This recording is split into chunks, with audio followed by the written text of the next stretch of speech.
सभी किसान भाइयों को हाथ जोड़ के राम राम, सत श्री अकाल, सलाम, जय जवान जय किसान। मेरे किसान भाइयों, मेरे नौजवान भाइयों,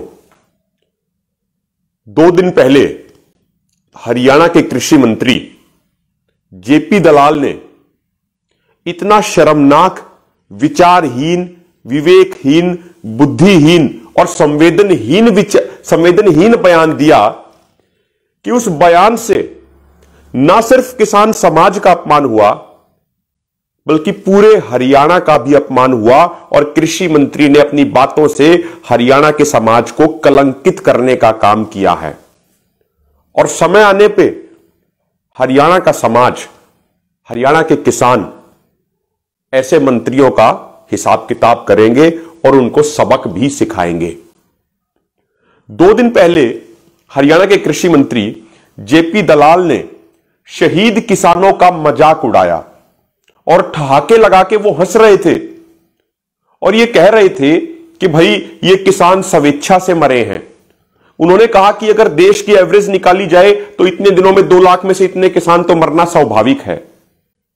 और उसके बाद अंत में जब पत्रकार बार बार उनसे पूछते रहे शहीद किसानों के बारे में, तो अंत में कृषि मंत्री जेपी दलाल ने मजाक उड़ाते हुए कहा कि उन किसानों के लिए वो हार्दिक संवेदना प्रकट करते हैं। मेरे भाइयों, अब समझने की बात यह है, कृषि मंत्री को यह समझना चाहिए जेपी दलाल को, कि आप ये कह रहे हैं कि एक नॉर्मल मौत है, ये स्वेच्छा से मरे हैं। आप अपने घर में सर्दियों में हीटर चला के और गर्मियों में एसी चला के कमरों में बैठते हैं और चाय की चुस्की लेते हैं और चाय की चुस्की लेके आप लंबा चौड़ा ज्ञान देते हैं। आप यहां पे Singhu border, Tikri border, Ghazipur border, Shahjahanpur border, अन्य बॉर्डरों पे जहां पे कड़कड़ाती ठंड में पूरी सर्दी हमारे किसान भाइयों ने खुले आसमान के नीचे काट दी, उस सड़क पे काट दी जो बिल्कुल सर्दी के अंदर जो ठिठुरती थी, जो उस पे पूरे तरीके से 0 डिग्री के आसपास टेम्परेचर होता था, वहां पे उन्होंने पूरी सर्दी काट दी।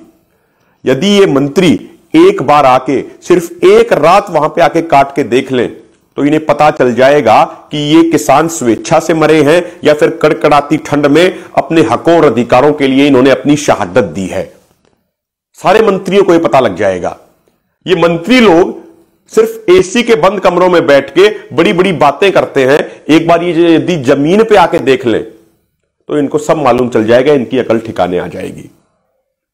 और इससे भी एक बढ़ के एक बात है, यह बात सिर्फ जेपी दलाल तक सीमित नहीं है। कुछ दिन पहले प्रधानमंत्री भी संसद के अंदर एक विपक्ष के सांसद के लिए तो आंसू बहा रहे थे, लेकिन अब तक हमारे प्रधानमंत्री ने ईमानदारी से शहीद किसानों के लिए आंसू नहीं बहाए हैं। अब तक प्रधानमंत्री ने 220 शहीद किसानों के लिए एक भी शब्द शोक और संवेदना के लिए नहीं बोला है। बड़े हैरानी की बात है, ये सभी जो घटनाएं हो रही हैं, भाजपा के लोग जिस तरीके से उल्टे सीधे बयान दे रहे हैं, इससे एक बड़ा सवाल भाजपा और आरएसएस के लोगों पर खड़ा होता है, इनकी चाल चरित्र पर सवाल खड़ा होता है। 1942 में जब अंग्रेज भारत छोड़ो आंदोलन चल रहा था, पूरा देश उस आंदोलन के साथ था। उस आंदोलन में, उस आजादी की लड़ाई में हमारे हजारों लाखों नौजवानों और किसानों ने अपनी कुर्बानी दी थी। उस समय भी ये लोग, आरएसएस के लोग, अंग्रेजों का साथ दे रहे थे।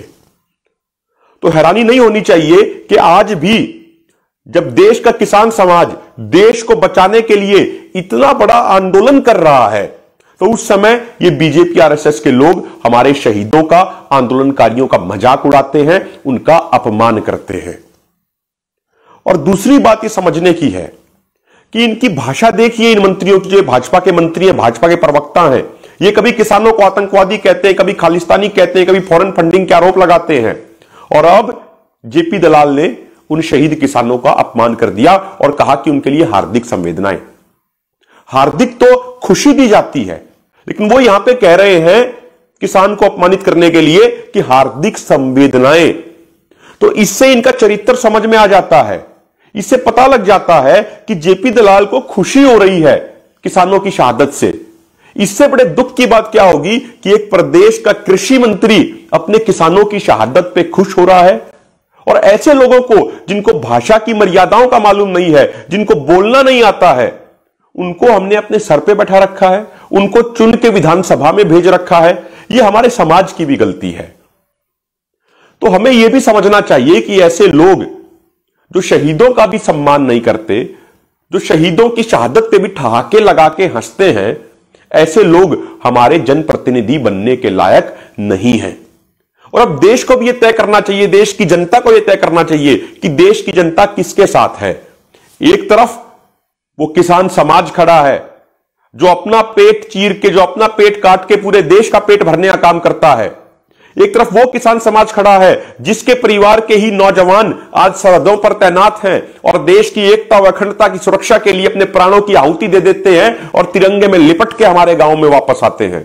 तो एक तरफ तो ये किसान कौम खड़ी है जो देश की आन बान और शान के लिए अपना हर तरह का बलिदान देने के लिए तैयार है, और दूसरी तरफ ये लोग खड़े हैं बीजेपी आरएसएस वाले जो शहीदों का अपमान करते हैं, जो शहीदों की शहादत का मजाक उड़ाते हैं और शहीदों की शहादत पर ठहाके लगा के हंसते हैं और कहते हैं कि शहीदों के लिए हार्दिक संवेदनाएं।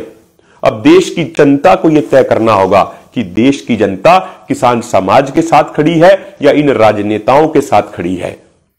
देश की जनता को यह तय करना होगा कि जो किसान समाज देश को बचाने की लड़ाई लड़ रहा है, जनता उसके साथ खड़ी है या जनता उन राजनेताओं के साथ खड़ी है जो देश को बेचने का काम कर रहे हैं, जिन लोगों ने हवाई जहाज बेच दिए, एयरलाइंस बेच दी, हवाई अड्डे बेच दिए, बड़ी बड़ी सरकारी कंपनियां बेच दी, वो अब किसानों की जमीन बेचना चाहते हैं। तो अब देश की जनता को भी ये तय करना होगा। और एक अंतिम बात मैं हरियाणा के सभी लोगों से ये निवेदन करता हूं, ये विनती करता हूं, तो ये बीजेपी और जेजेपी की जो सरकार है हरियाणा में, ये बेलगाम हो गई है। ये हर तरीके से लोगों की भावनाओं का मजाक उड़ा रही है। ये जनता विरोधी हो गई है, ये समाज विरोधी हो गई है, ये बीजेपी जेजेपी की सरकार देश विरोधी हो गई है, हरियाणा विरोधी हो गई है, और किसान विरोधी तो ये है ही है, उससे पहले नौजवान विरोधी भी है ये। अब समय आ गया है इस बीजेपी जेजेपी को सत्ता से बेदखल करने का, इनको सत्ता से बाहर कर देने का, इनको किसानों की असली ताकत दिखाने का। तो मेरा निवेदन यही है, इस बीजेपी जेजेपी की सरकार को अब बाहर कर दीजिए। यही हमारे हरियाणा के हित में है, यही हरियाणा के पूरे किसान समाज के हित में है। और अंत में मैं आपसे निवेदन करूंगा, किसान एकता मोर्चा ये किसानों की आवाज है, इसको अधिक से अधिक लाइक करें, अधिक से अधिक इसकी वीडियोस को शेयर करें। और एक और जानकारी जो मैं आपको देना चाहता हूं, तो ये जेपी दलाल जिस खाप से ये आते हैं, उस खाप ने कई दिन पहले जेपी दलाल का सामाजिक बहिष्कार कर दिया था, इनका हुक्का पानी बंद कर दिया था, क्योंकि कुछ दिन पहले जेपी दलाल ने किसानों को आतंकवादी बताया था। तो जो इनकी खाप के प्रधान हैं चौधरी भूप सिंह दलाल, उनकी अध्यक्षता में कई दिन पहले टिकरी बॉर्डर पे पंचायत भी हुई थी, और उस पंचायत में जेपी दलाल के सामाजिक बहिष्कार का फैसला लिया गया था। और आज जिस इलाके से ये जेपी दलाल आते हैं वहां भी एक बड़ी पंचायत हुई, और उस पंचायत ने भी इनके इलाके के लोगों ने, खुद इनके इलाके के लोगों ने ऐसे विवेकहीन, बुद्धिहीन और संवेदनहीन कृषि मंत्री जेपी दलाल का सामाजिक बहिष्कार करने और हुक्का पानी बंद करने का फैसला किया है। और हरियाणा के लोगों ने, हरियाणा के किसानों ने इन लोगों का मुंहतोड़ जवाब देने का काम किया है। जय जवान, जय किसान, जय भारत। नेशनल दस्तक की आपसे गुजारिश है कि अगर इसको बचाना चाहते हैं तो नेशनल दस्तक को सब्सक्राइब करने के लिए रेड कलर के सब्सक्राइब बटन को दबाएं, फिर बेल आइकन की घंटी दबाएं। नेशनल दस्तक को बचाने के लिए बहुत जरूरी है कि हर खबर को शेयर करें, लाइक करें, कमेंट जरूर करें।